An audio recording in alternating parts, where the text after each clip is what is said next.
Hello, and welcome to the Counterpoint Research Podcast.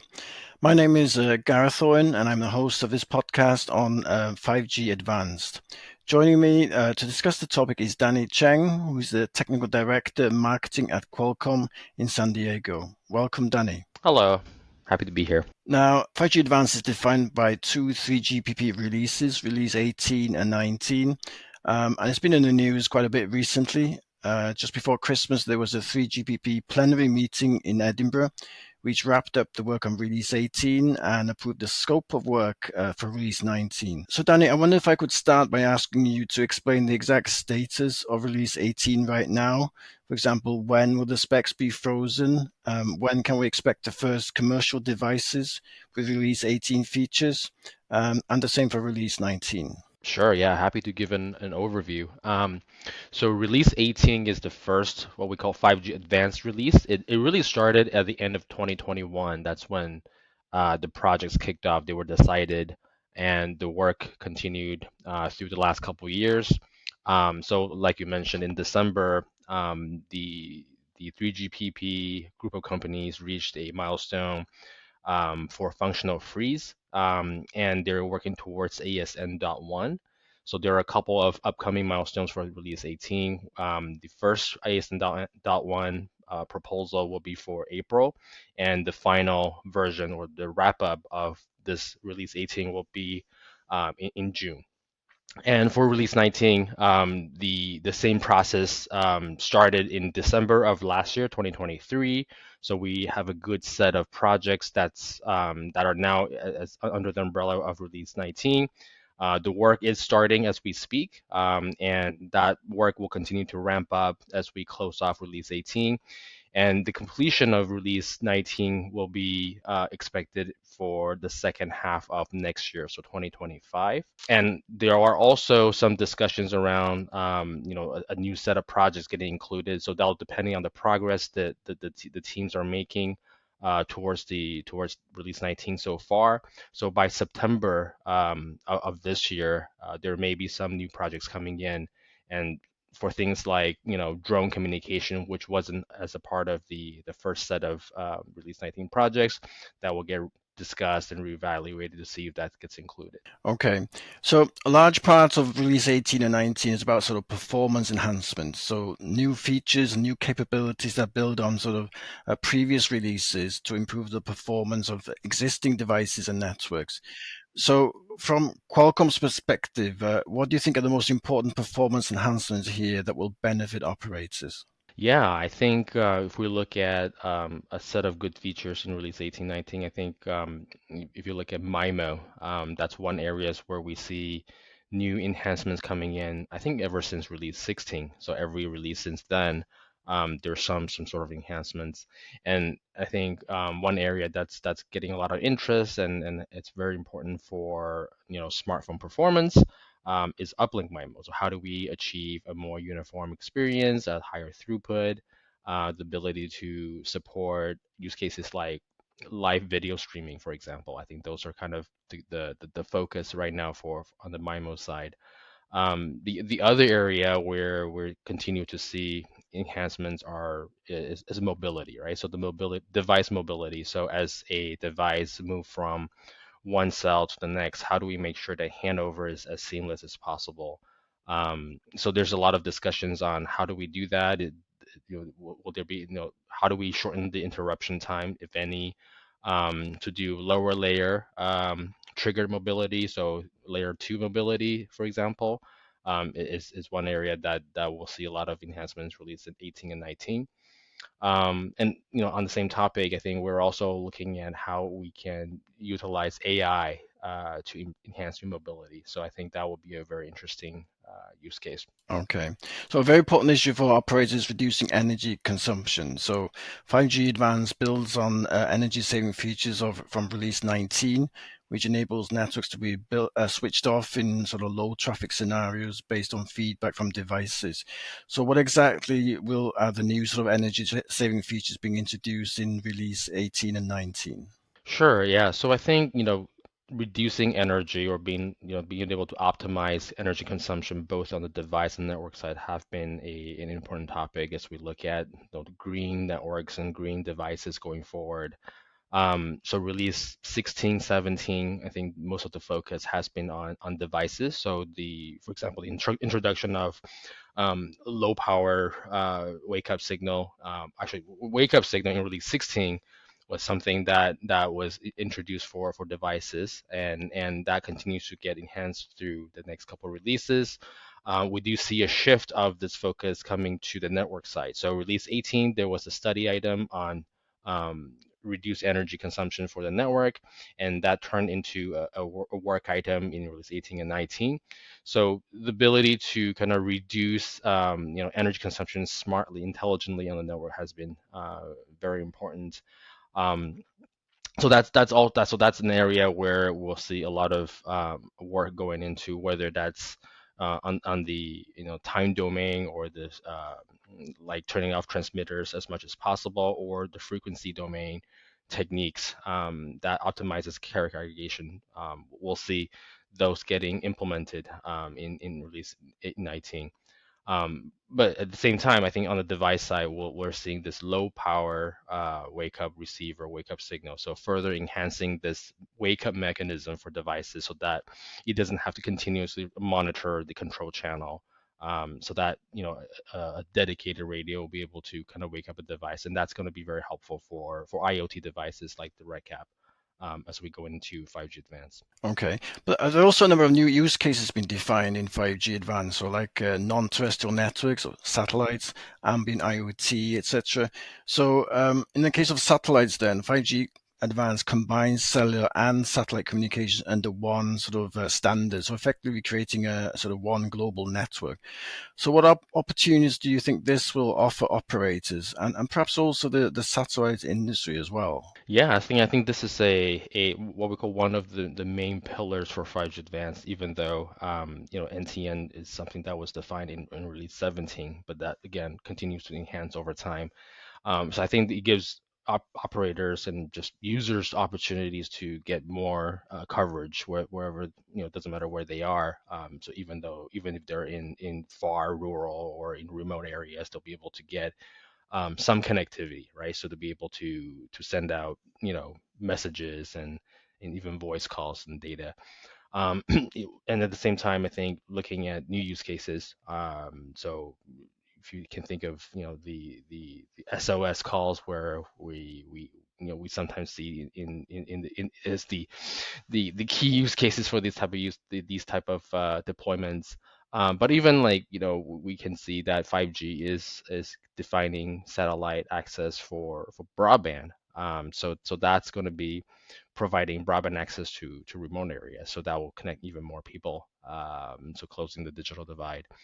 But if I look at release, 18 and 19, I think we're looking at a selected few enhancements. So for example, looking at how we can come up with better mobility support, coverage support, as well as improving uplink capacity. I think those are kind of the key challenges.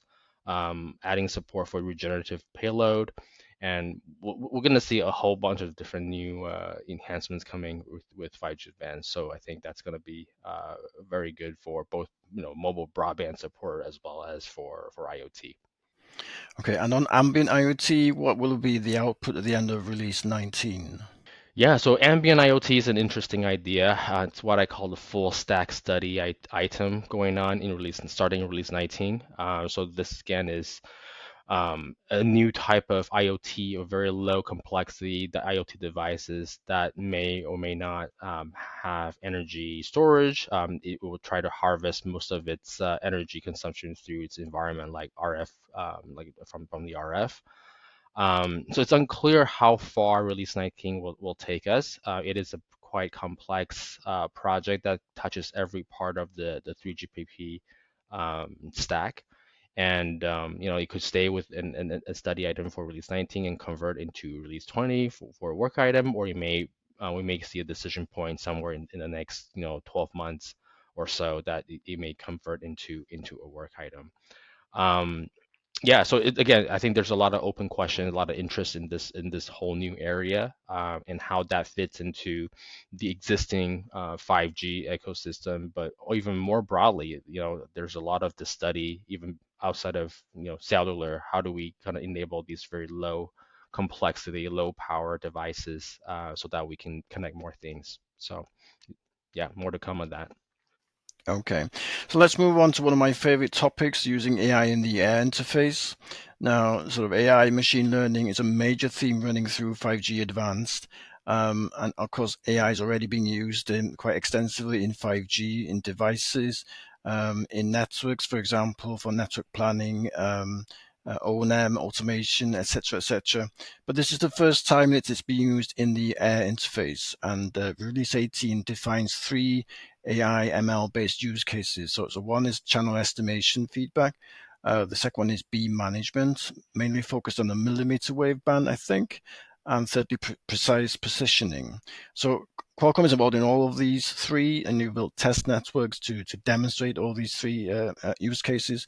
So can you tell me a little bit more about this? For example, what were the main challenges that you had to overcome to get these three use cases to work? Which use case looks the most promising right now? Is there a need for further studies or testing? Yeah, so I think we've come a long way on the wireless AI front. I think this may be the fourth year that we're talking about it. We're showing our progress, so we've come quite a quite a bit. So yeah, so like you said, there's the three use cases. We've have built a test network for all of these. We've done testing internally, but also with partners. Um, so the first one, of course, is the AI-enabled channel feedback. So the idea is that if you look at how a network decides how it sends data to the device, it needs to determine the channel information, channel state, like what is the best channel to use. And there's a lot of overhead that's involved in kind of communicating that. So the objective of this use case is to kind of reduce that overhead, so you have more airtime to send the actual data. So again, we've done a lot of work on this, and I think what we have shown is that we can reduce the overhead by about like 50%, and you can actually improve the network throughput and latency with this reduction. I think we showed about like a 60% enhancement in median download throughput in one of our simulation in the past. And I think one of the challenges, of course, if you look at the network and the devices, there are multiple vendors, and it's not always an easy thing to figure out how these multiple vendors will work with each other. Of course, you don't want to kind of share your proprietary AI models. You want to make sure that you hold on to your own secret sauce, but at the same time, this has to work. And how do you train that? So I think in the last year, and also you'll probably see in this year's demo, is how we enable this process, or this technique called sequential training, which allows the network and the device to share the data it uses to train on their respective sides, but without sharing the model itself. And that's true for in the network with multiple device vendors, right? So how do we make sure that every device can perform with wireless AI without sharing the device models? Um, so certainly, so that's one very interesting area for us. The second one you mentioned is the beam management, or more applicable for higher bands like millimeter wave. So again, the way that this system works is that there are multiple ways for a device to send information to the device, for the network to send to the device, and they can choose different beams depending on the environment. So again, looking at how we reduce the overhead of that communication, and how we can kind of predict which beam is the best one to use. And again, we've shown good results there. Positioning is the third use case, and really it's focusing on improving the accuracy of the positioning. So how do we locate this device, by triangulation, for example, or AOA plus round trip time. So there are multiple techniques. So again, one of the challenges for that is, if you look at environments like industrial or inside a factory, there's a lot of reflections, there's a lot of um, you know things that's kind of interfering with the way that you're detecting the location of the device. So to use AI to kind of identify those will be very helpful to make sure that your accuracy is further enhanced. And I think the key point is there's a lot of potential for AI. In communication, whether that's network planning, like you mentioned, or even network management, like load balancing, or even in the area interface itself. I think those are some of the early things that we're looking at, and again, this continues to release 18.19. We're looking at even new use cases like mobility. I mentioned that may be something that's very interesting going forward as well. Okay. So are we likely to see some commercial deployments of these use cases in 5G, or is this the objective here is just to demonstrate the feasibility of these AI-based interface, and so pave the way for an AI native interface in 6G? Yeah, so the way where things are today, so the study is complete, is being completed or completed in release 18, and it's going to go through the process of getting defined into the work in release 19. So I would say by end of 25, middle to end of 2025, that's when the standards will start to exist. So it's hard to say if this is going to come in the 5G advanced, like late 2020, like 27, 28 timeframe, where it's going to come, in the 6G timeframe. I think it does two things. It gives an opportunity to deploy this early, right? So by the second half of this decade, we can't tell the future, but people will be able to deploy this. But I think the more important things is this kind of established the foundation for 6G, right? So 6G is something that we see is going to be AI native, so that you have AI in every layer of the design of the network, and this is going to be a good foundation for that. So again, we're getting a lot of learning from the work that's going on. Um, so I think again, just to answer your question, it's hard to say. I'm hoping that we'll see something by the end of this decade, but if not, we'll certainly see that coming out soon after. Okay, so that brings me nicely to my last question, and it's on 6G.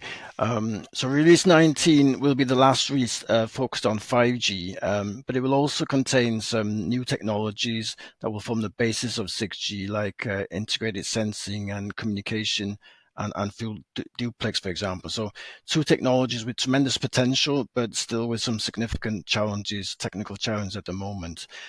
So what is the work plan here? And again, as with the three interface use cases we just described, and are any of these technologies likely to be commercially deployed in 5G? Yeah, so you mentioned integrated sensing. So I think this is exploratory, right? So I think if we look at the scope of 19, it's not really meant to define or study any 6G technologies, but again, a lot of the work is beginning, whether it's in standards or not. So if we look at, if we look at the content of release 19, right? One set of projects are things that's more forward looking that we believe is going to be more impactful in the 6G timeframe, even though some of that may be brought into 5G advanced. So sensing and communication, so integrated sensing and communication is one example. Full duplex, or what we call sub-band full duplex, is another. And then looking at even higher bands for wide area coverage. So we call this upper mid band. And I know the definition of upper mid band continues to kind of evolve over time. But if we look at 7 to 16 gigahertz range, how do we make that a band range for wide area coverage? So we have some research going on there as well. So I would say these are kind of the things that it's kind of hard to imagine, people to redeploy some of these infrastructure in the 5G advanced timeframe and have it been 5G advanced. So these are going to be more like a 6G technology. So again, I think we'll enter the formal 6G study in release 20. So the way the roadmap is being laid out is release 19 is kind of the last release with 5G focus, right? 5G advanced focus, and release 20 will be a lot of the 6G studies. We'll get into it, and then the wrap up of 5G advanced in release 20, and then release 21 is when the 6G works really starts. So So yeah, so I think a lot of this we'll learn a lot more as we kind of go through the next 12 to 18 months on how things are. But most of the ones that I mentioned are likely going to be a 6G thing, and we're just getting ahead by kind of doing some exploratory studies on. Okay. Okay, great. So that brings us to the end of the podcast. Thank you very much indeed, Danny, for your valuable insights. And also for our listeners, thanks for tuning in. As usual, you can listen to all our podcasts on our website at counterpointresearch.com and also on your favorite podcast platforms. So please subscribe and press on the notification button so that you are notified about each podcast as and when they are published. So that's all for now. Thanks for listening.